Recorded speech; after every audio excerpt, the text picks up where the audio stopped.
Hey, you're here. Yeah. Of course, I'm...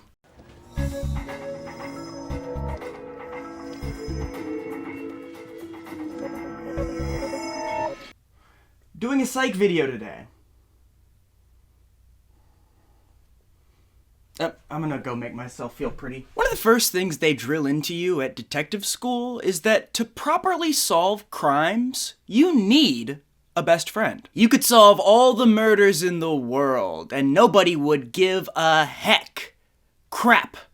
Whatever won't get me demonetized unless you had a buddy tagging along. Because every Holmes needs a Watson. Everybody loves a duo, ever since the Bible introduced Dick Grayson as Jesus' sidekick. The benefits of a well-formed duo were something that Steve Franks and the cast and crew of Psych understood well. Psych was a crime procedural that aired on USA during its Blue Sky era, an era where the programming was all about happy people and all the murders they solved. Psych was basically Sherlock Holmes, if instead of talking about how he solved the crime, Holmes attributed all of his crime-solving to psychic intuition, and never maintained credibility for very long. Sean Spencer was a highly skilled deductive reasoner who partnered with his best friend, the more sociable and sensible Gus. Sorry, I should use his full name. The more sociable and sensible Bruton Gaster. With Gus, Sean started a fake psychic detective agency. A detective agency wherein he is a fake psychic. I'm sorry to disappoint all you fans of shows about detectives looking for fake psychics. The show ran for 8 seasons and has come back thrice so far for movies. Although I'm not going to be covering the movies today because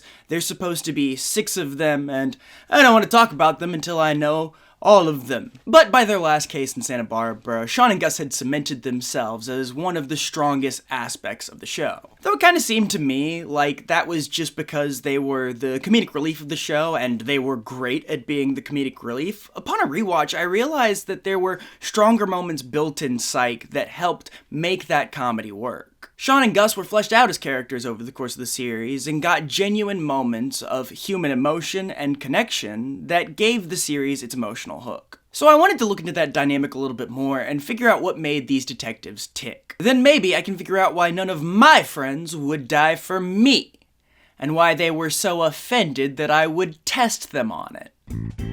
I'm Sean Spencer. This is my partner, Radio Star. I'm afraid your video will kill him. Sean. Gus, Silly Pants, Jackson. No, I'm not. Long Branch, Penny Whistle. Sean.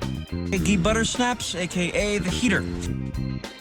Squirts Macintosh. Shut up, Sean.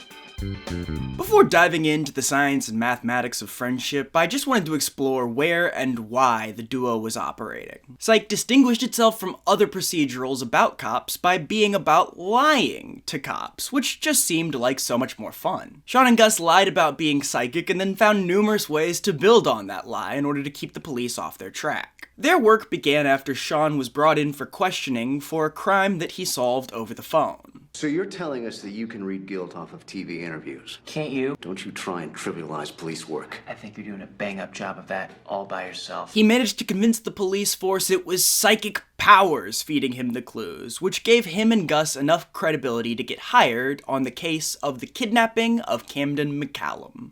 Just for today? Just today. After solving that case, they opened their psychic detective agency, which the show was named for. You named your fake detective agency Psych? Why didn't you just call it, hey, we're fooling you and the police department, hope we don't make a mistake and someone dies because of it? They operated out of Santa Barbara for 8 years, with the help of Sean's father, Henry, and under the watchful eye of Chief Vic, with her head detective, Carlton Lassiter, and his partner, Juliet O'Hara. They tap-danced on thin ice the whole time, always aware that any slip-up could get them caught by the police and sent to jail. Still, they solved over 100 cases, and increased the reputation of the Santa Barbara Police Department, mostly driven by their love for the game, as their own reputation was constantly dampened by the fact that they were Looney Tunes.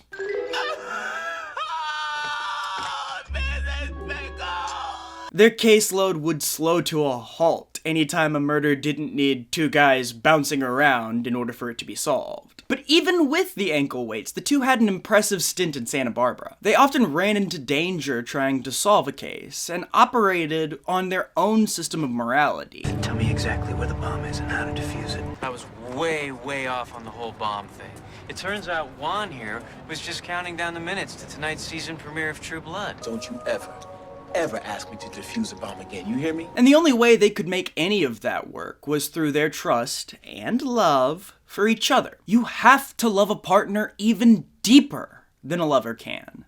That's the second thing they teach you at detective school. They spent the length of their career always knowing they were under threat of getting caught, and that was only if they survived to get in trouble. But their shared curiosity and faith in each other drove them forward anyways. Now, the only thing I can tell you from personal experience is that it is possible to constantly throw unnecessary wrenches into your best friend's life and still convince them that you're not going to do it again when you're planning to do it again that night. Usually that didn't help me solve crimes though, it just meant that I was being a little much and probably needed to sleep.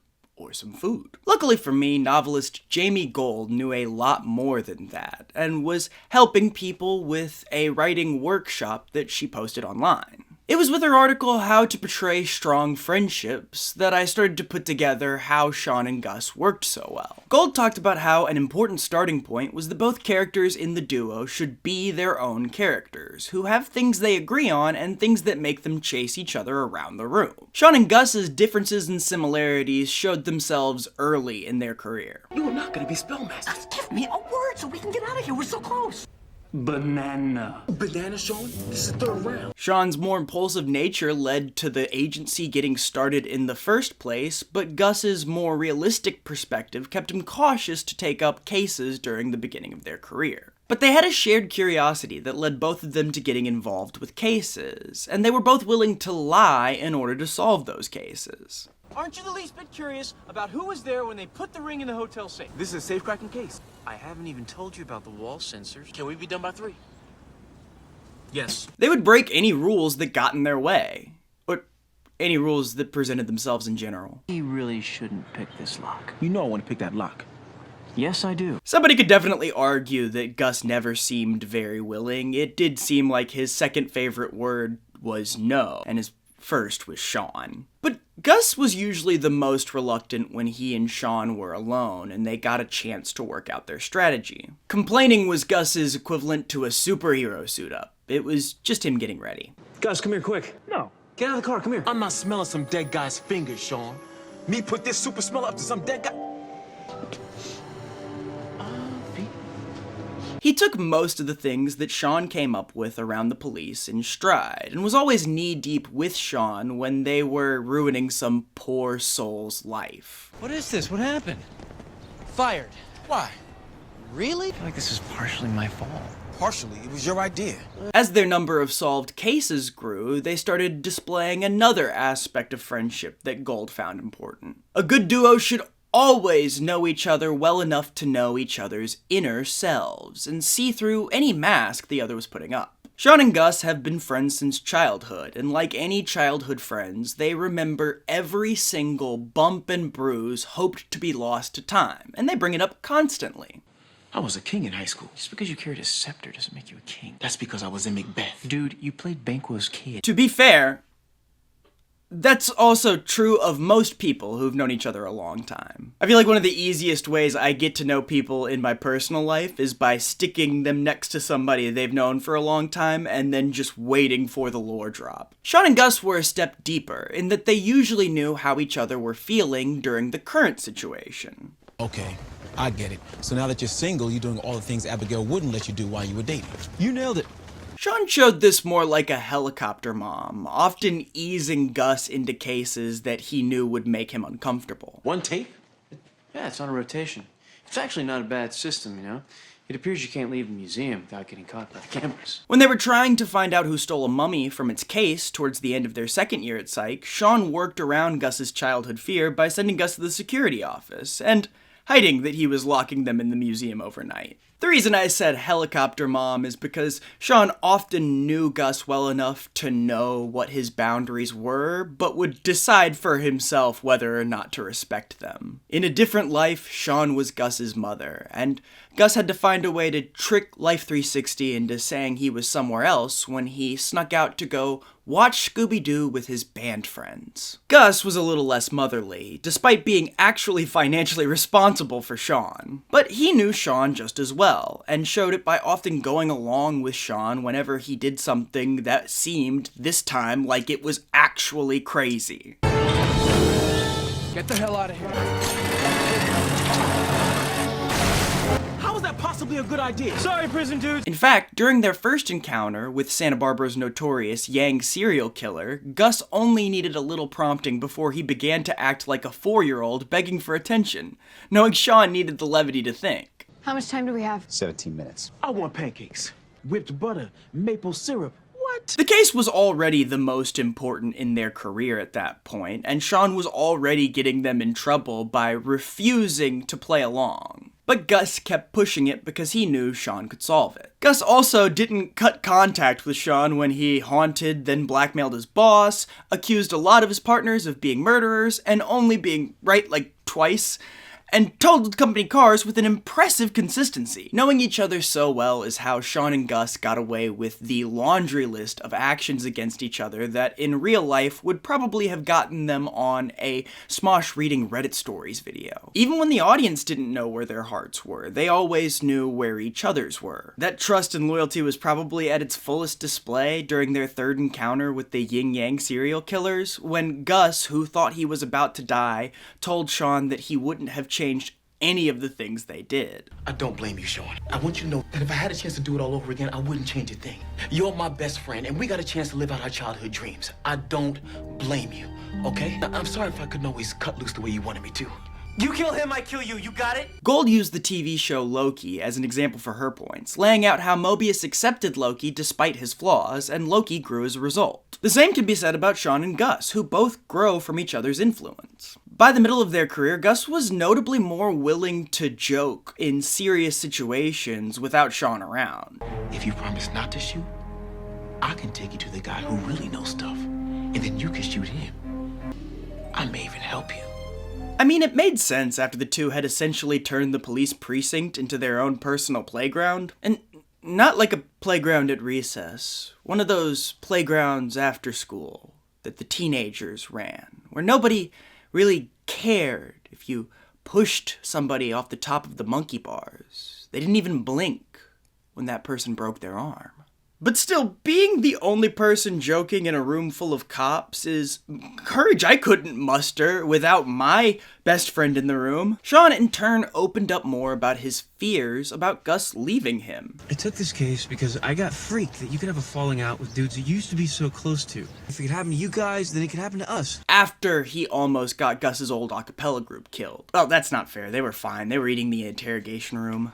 June is on his third donut. He reinforced with Gus how much he needed him after he got them in hot water for searching a crime boss's headquarters without a warrant. I should have listened to you. I'm sorry. Of all the relationships in my life, ours is easily the most stable and the only one I haven't screwed up. It's a far cry from the beginning of the series, when Shawn usually pitched cases as if they were a favor to Gus. I was surprised how easily the two fit Gold's outline for a duo. I thought a lot of this stuff would show itself more subtly, but once I knew what I was looking for, it was all over the place. It just obviously didn't click with me as blatant tactics to endear, because Shawn and Gus feel so natural when they do these things. I decided to find another perspective to help flesh out my view and found Writing Relationships Readers Can't Resist by September C. Fawkes.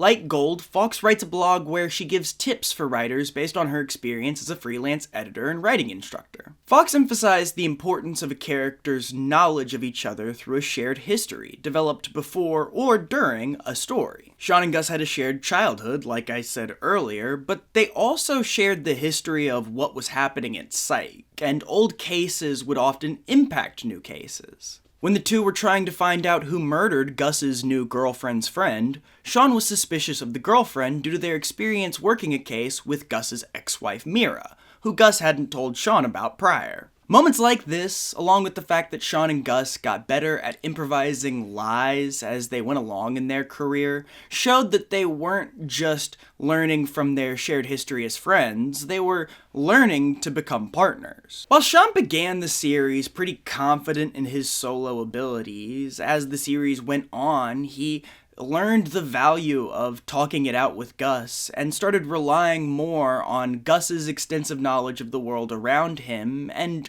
on just relaying the information to Gus. Again, the dynamic was very clear during their first Yang case. Not only with Gus pretending to be a big monster, but also with the fact that as the tension grew, Shawn only addressed Gus. He's got her, Gus. It's blue, Gus. We're looking for a blue car. Gus, she was there the whole time. You got it, Shawn. It revealed how Shawn's process revolved around talking it through with Gus, and showed how reliant he had become on Gus since they started Psych. Fawkes said in addition to this aspect, a good duo also have to be good foils in their approaches. Being annoyed with each other will be how they end up growing, leaving just enough friction for debate and banter. By their 6th year together, it could be easy to see Shawn and Gus as two halves of the same brain cell. I'm afraid this very well may be the work of a vampire. Suki is mine.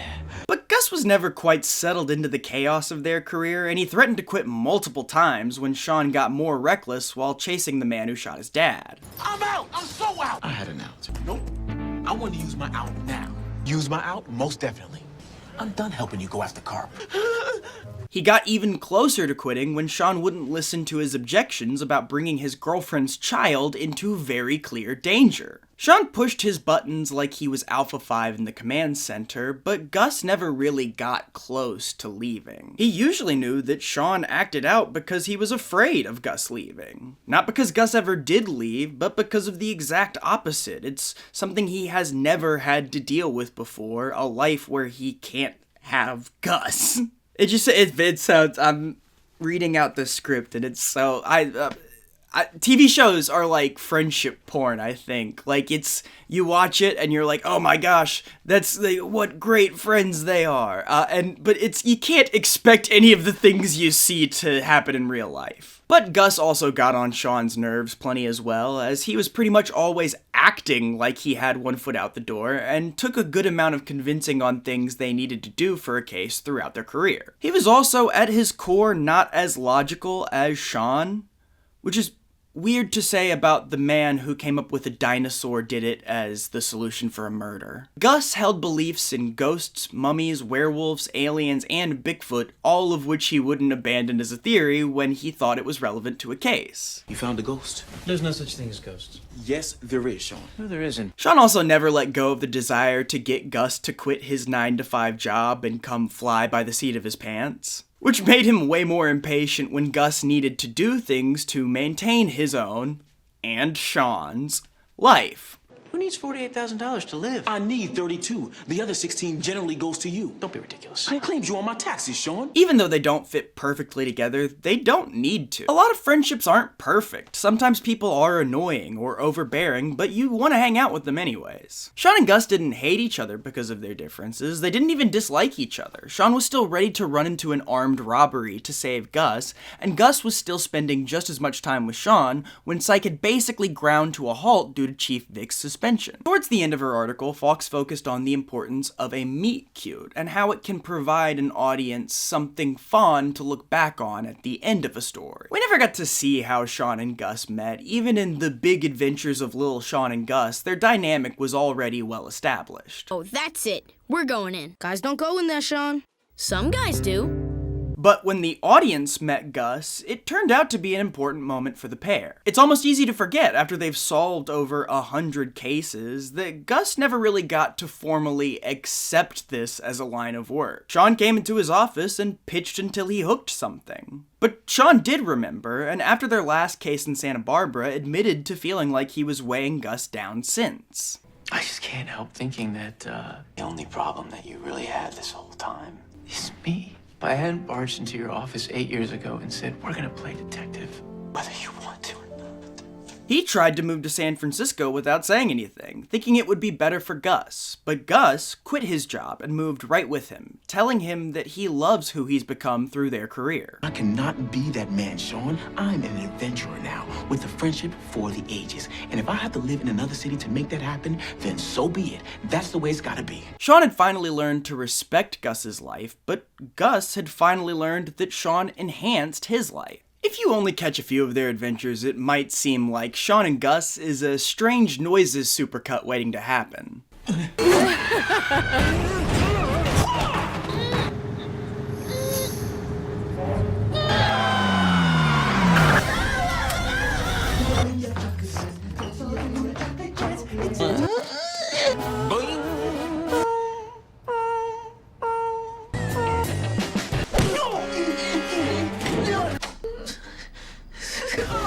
I was like, But Steve Franks and all the writers and crew he worked with wove a genuine dynamic into that carried the emotional heart of the show. It also helped that Roday Rodriguez and Dule Hill cared about their characters and became friends in real life, learning to play off each other better and better as the series went on.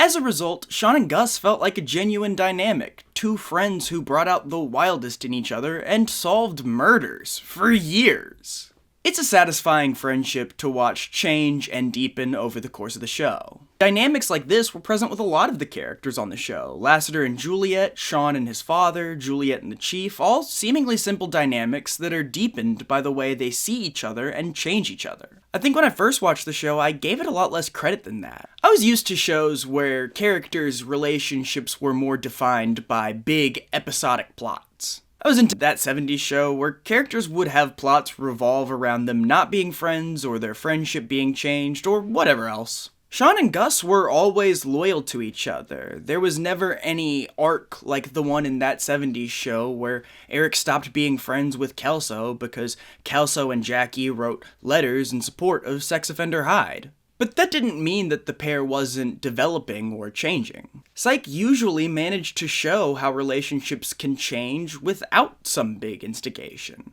If I wanted to go deeper, I would probably try and find out the whole web of connections on the show, how each character affects each character, and what it all means. But as far as how important the dynamic of a duo is, I think Shawn and Gus proved that if you know how characters are the same and different as each other, and how much they mean to each other, you too can make jokes about how much they love each other more than their significant others. You guys are dating. You're together. Everything makes sense. When they came into the house, I actually thought that they may have been together. I mean, they're really into each other. Jules, will you marry us? Me, mostly me. Even though Gus is always going to be part of the deal. They also proved that the police force needs to be replaced with an army of best friends. It's the obvious choice. If you don't believe me, you need to watch the video again. To the rest of you, I'll see you at the next time I do this.